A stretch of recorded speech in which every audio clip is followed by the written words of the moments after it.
먼저 뉴스탑10이 꼽은 2위 이 얘기부터 해봐야 할 것 같습니다. 어제 미국의 정찰기가 NLL 인근까지 정찰하고 갔다는 소식 전해드렸었습니다. 그런데 이번엔 미국의 수송기가 북한 상공을 가로질러 갔다는 것 아니냐라는 관측까지 나오고 있습니다. 바로 영상 속의 군용기, 지금 뭐 일반 여객기처럼 보이지만 실제로는 전장을 누비는 울프하운드입니다. 신 대표님, 이거 좀 많이 주목해야 될 문제인 것 같은데 미국의 수송기가 그냥 북한을 통과했다. 이거 저희가 어떻게 받아들여야 됩니까? 지금 이제 화면에 나오는 이 울프하운드 수송기 같은 경우는 CIA의 특수작전 요원들이 탑승하고 이동하는 전문 수송기예요.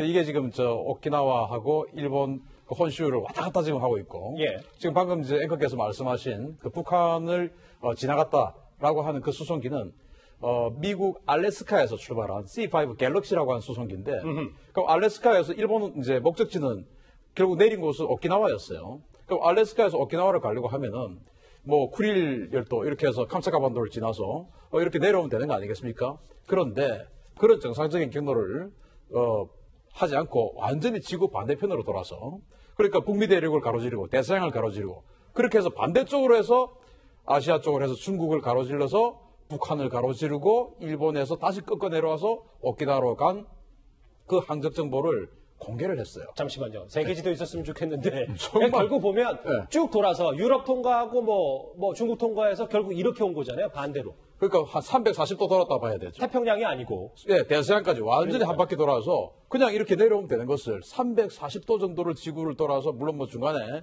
저게 사실이라면 공중급유하고 했겠죠. 예. 그렇게 해서 내려왔는데 문제는 그 공개된 항로상에 북한의 자강도 지역부터 해서 한경남도까지를 관통한 흔적이 있다라는 건데, 저는 뭐 이게 정말로 미국의 대형 수송기가 북한 영공을 저렇게 지나갔다라고 사실은 보기 힘들죠. 뭐 여러 가지 어떤 조작이나 공작 이런 것들을 통해서 북한을 자극하는 어떤 페이크 공작일 수가 있는데, 그럼에도 불구하고 북한에서 지금 아무런 반응이나 아무런 조치가 없다라고 하는 거, 그러면 또 미국은 또 왜 이런 공작을 했을까? 이런 여러 가지가 지금 의문이 남는 것이죠. 하나 더요, 신 대표님. 그러면 지금 최첨단 전략자산화도 북한 한마디도 안 하는데 네. 문제는 그거는 북한을 관통한 건 아니었잖아요. 그 주변을 맴돈 거지, NLL까지. 2017년도에 그 최첨단 전략자산들이 그때 당시 참수 공격 패키지라고 이야기를 했었는데, B-1B 폭격기를 비롯해서 오스프리, 그리고 이제 헬기, 특수전 수송기 이런 것들이 다 와가지고 북한 영공 직전까지 갔다가 돌아온 적이 있었는데,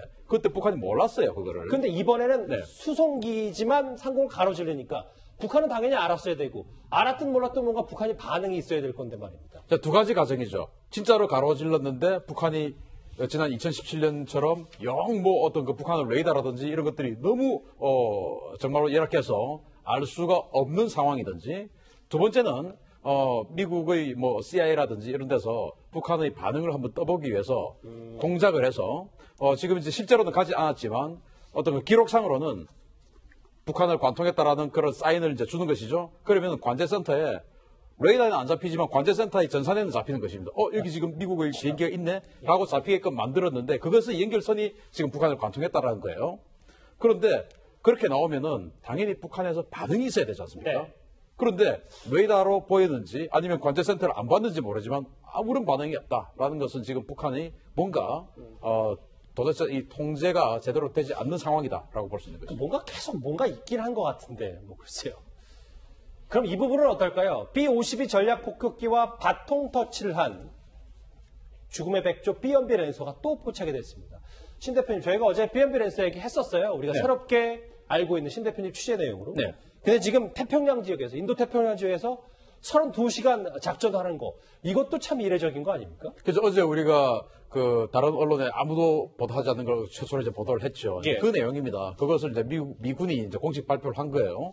그래서 2대의 B-1B를 보내서 여러 가지 공중급유기와 함께 그 태평양, 서태평양 지역에서 32시간 동안 작전을 했다라고 발표를 했는데, 이것도 왜냐? 북한이 아무런 반응을 내놓지 않으니까. 지난 22일 날 B-1B를 보내서 지금 나오고 있는 전략 폭격기를 보내서 동해로 진입시켜서 한 500km 정도를 비행을 시켰는데 북한이 아무런 반응을 내놓지 않고, 또 일주일 후에 다시 B-1B 2대를 또 미본토에서 또 보내서 32시간이나 지금 이 서태평양에서 작전을 했는데 또 아무런 반응을 내놓지 않으니, 미군이 지난 17년처럼 다시 밝히는 것이죠. 그러면 이제 이것을 보고 내일이나 원래 정상이라면 북한 측에서 뭔가 반응이 나와야 됩니다. 그러면은 정말 이 북한의 군이 통제가 되고 있다라는 것을 느낄 수가 있는데 아무런 반응이 나오고 있지 않다면 군이 지금 통제가 제대로 안 되고 있다는 방증이죠. 이렇게 김정은 위원장이 사라진 뒤에 미국의 특수정찰기, 수송기까지 포함한다면 여러 가지 전략자산들이 하루가 멀다 하고 한반도 상공을 휘젓고 다니고 있습니다.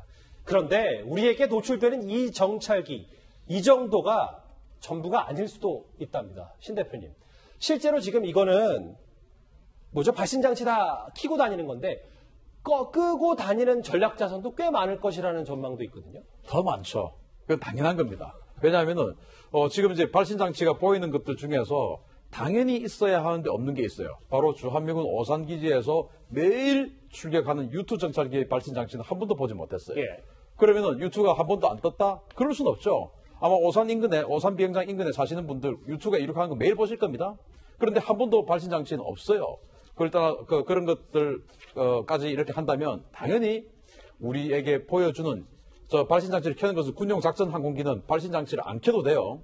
그런데 일부러 켠다는 것은 보라고 켜는 거 아니겠습니까? 우리가 지금 이렇게 일을 하고 있다라는 건데 안 보여주는 빙산의 일각, 호수 밑에서 열심히 발을 젓고 있는 백조의 발이 더 많다는 겁니다. 그럼 중간 정리를 좀 해보면 발신장치를 켰든 안 켰든 다 포함하면 꽤 많은 정찰기, 전략자산, 한 수백억 정도는 지금 미국이 김정은의 정보를 얻기 위해서 지금 이렇게 쓰고 있다. 정리해도 되겠습니까? 제가 어제 말씀드렸죠. B1B 한 대가 미 본토에서 여기까지 날아왔다가 다시 가면 아무런 행위를 안 한다 하더라도 한 20만 달러 정도 들어요. 예. 물론 그거의 감가상각은 또 엄청나게 들겠죠.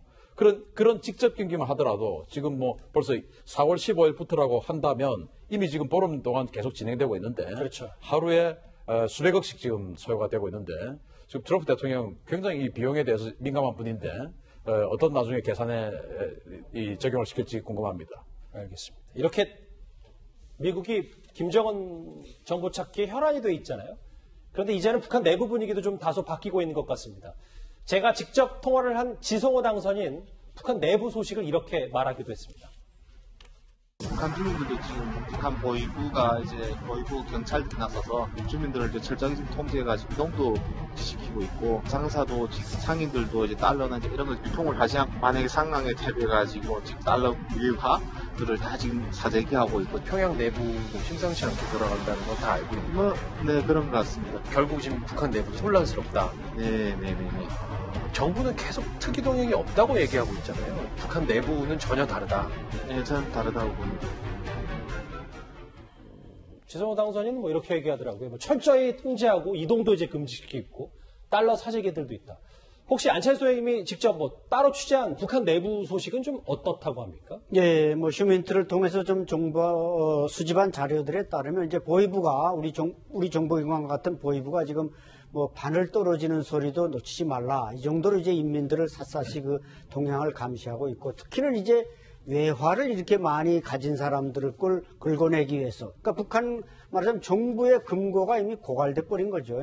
그러다 보니까 외화를 긁어내기 위한 거를 많이 하고 있고 예. 또 채권 판매를 하는데 여기서도 이제 외화 위주로 채권을 사들었고 인민들에게 강매하고 있고 이런 것들이 결국 지금 김정은 사망설과 같이 이렇게 오버랩되면서 상당히 그 주민들 속에서 동요가 일어나고 있다. 그러나 아직 그렇게 국제사회가 놀랄 만한 그런 변화는 없는 걸로 저희도 받고 있습니다. 그러니까 안철수 의원님은 지성호 당선인의 지난주 사망설에는 쉽게 동의할 수는 없지만 그래도 내부도 조금 이상하다는 건 어느 정도 좀 감을 예, 거기엔 동의하고 있습니다. 구장 차장. 네. 실제로 이제 대북 전문 매체에 따르면 외교관들이 한국 뉴스를 통해서 김정은이 원산에 있는 것으로 추정된다.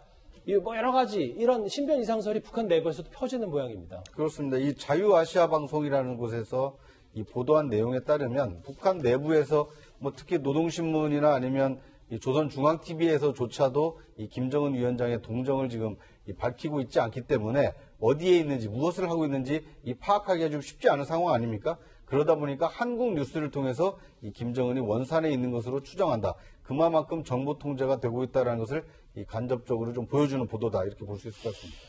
한국 뉴스를 통해서 원산 소재 추정하고 글쎄요 이제 조금씩은 북한 내부에도 정보가 조금씩 들어가는 것 같다는 느낌도 드는데 안소영님 지금 이런 여러 좀 묘한 분위기 속에서 태영호 당선인과 지성호 당선인이 탈북민들을 위해서 아니죠. 그러니까 북한 주민들에게 대북 전단을 지금 뿌리고 있다고요? 네, 그 대북 전단은 이제 탈북민 단체들에서 뿌리는 겁니다. 주된 내용이 이제 저렇게 태영호 당선자, 지성호 당선자가 국회의원이 됐다. 이게 대한민국이 진정한 조국이고 탈북민에게도 국회의원의 자리를 준다. 이런 걸 이제 북한에 알려줌으로써 북한 인민들 또 엘리트들이 얼마나 충격을 받겠습니까? 그렇기 때문에 바로 저런 걸 노려서 우리 야당에서도 저렇게 선택을 한 것 같은데 저런 게 들어갈 경우 지금 가뜩이나 흔들리는 북한 사회, 내부 동요 이런 건 아주 거의 뇌관이 될 수 있을 정도로 파괴력이 있는 것입니다.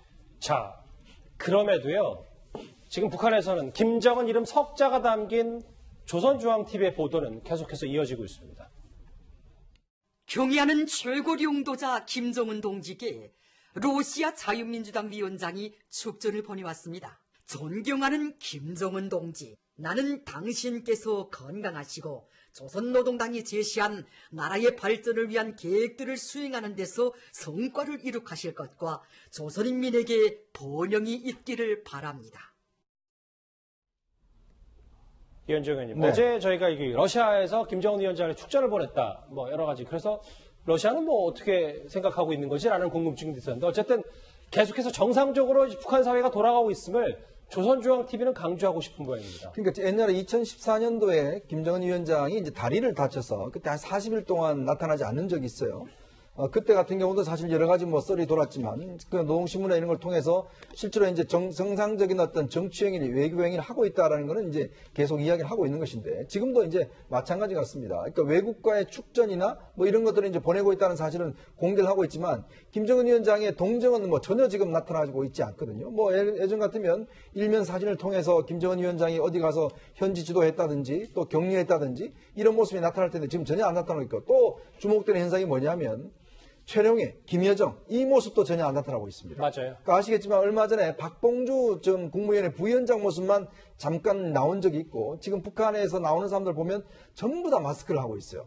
그 현상을 보면 지금 북한이 코로나19가 북한에 뭐 확진자 한 명 없다고 이야기를 하고 있지만 사실 북한 내에도 코로나가 상당히 심각하다는 걸 좀 반증하고 있는 것 같고요. 네. 그런 차원에서도 보면 지금 현재 주요 인물들 즉 권력 논2, 3가 전혀 지금 어떤 면에서 보면 이 매체에 나타나고 있지 않아서 더 궁금증을 자아내고 있습니다.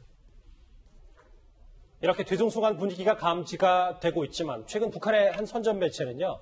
평양은 정상적이다 이렇게 강조하고 있습니다. Recently, a Western media reported about DPRK's economy, so I'm here today to check it out. 요새 물가가 비싸집니까? 그렇습니다. 수입 금융물로도 우리나라 상품들의 물가가 비싸지겠습니까? 상점엔 물건이 모자랍니까? 아닙니다. 그렇지 않습니다. Fake news is the last thing we need in such fierce battle time with COVID-19. 북한 내부는 뭐 겉으로 비춰지는 건 단호해 보이고 근데 미국의 군사적 움직임까지 이렇게 요동치는데 글쎄요. 아예 안전하다고 할 수 있을지. 예, 구자웅 처장. 네. 그러니까 우리 정부가 한번 그 가동을 해볼 필요가 있는 것이 한라인입니다. 그러니까 2년 전에 4.27 그 판문점 선언을 앞두고 이 청와대와 이 국무위원장실 간에 한라인을 설치해서 당시 송인배 부속실장이 통화를 해본 적이 있거든요. 그러니까 만약에 지금 국제사회가 이렇게 김정은 위원장의 어떤 유고 가능성에 대해서 상당히 설왕설래를 하고 있는데 가장 정확한 휴민트를 가동할 수 있는 청와대가 이쯤에서 한번 이 한라인을 가동해서 김정은 위원장의 어떤 뭐 그 건재함이라든지 아니면 앞으로의 어떤 활동 계획 또는 코로나가 만약에 창궐해서 어렵다라면 국제사회를 돕는 우리의 노력의 일환으로 이 북한의 어떤 코로나 그 방역에도 우리가 정부가 나설 수 있다. 이 한라인을 지금쯤 한 번 정도는 써볼만 하지 않을까 하는 생각이 좀 듭니다. 네, 구장처장 제가 그냥 네. 뭐 되면 당연히 좋고 뭐 네. 그런 거 맞는데 북한에 전화해서 김정은 위원장 괜찮습니까라고 하면 북한이 대답해 주겠습니까? 그러니까 안 받을 것 때문에 이제 전화를 쉽게 하지 못하는 상황인데요. 예. 그만큼 2년 전에는 한라인이 가동했지만 2년이 지난 지금 현재는 남북 관계가 그렇게 한라인 전화 한 통화도 쉽게 하지 못하는 상황으로 좀 바뀌었구나. 뭐 이런 격세지감을 느끼게 하는 이 상황입니다. 김정은의 신변 상설, 외신 보도, 그리고 한 탈북인 당선인의 관측과 분석, 군사적 움직임까지 입체적으로 하나하나 짚어봤습니다. 네, 관련 소식 여기서 정리하고요. 다음 주제 넘어가기 전에 오늘의 실시간 검색어를 조금 일찍 만나보겠습니다. 오늘 지리산에서 소방 헬기가 추락해서 인명피해가 발생했습니다. 안타까운 소식 계속해서 들어오고 있는데, 그리고 조금 전에 짚어봤던 지성호 당선이 오늘 하루 종일 실시간 검색어 상위권에 이름을 올렸습니다. 나머지 검색어들은 다 한 번씩 만나보셨을 검색어고요. 실시간 검색어 여기서 정리하고 다음 주에 이제 바로 만나보겠습니다.